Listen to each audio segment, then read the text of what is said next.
নমস্কার, কুন্তলা সিম্পল কিচেনে আপনাদের সবাইকে স্বাগত। আমাদের আজকের রেসিপি হবে ব্রেড টোস্ট।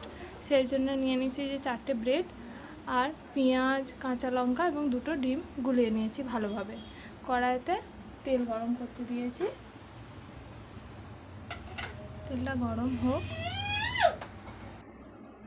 তেলটা গরম হয়ে গেছে, এবার আমি এতে পাউরুটিটা দিয়ে দেবো এভাবে ডুবিয়ে।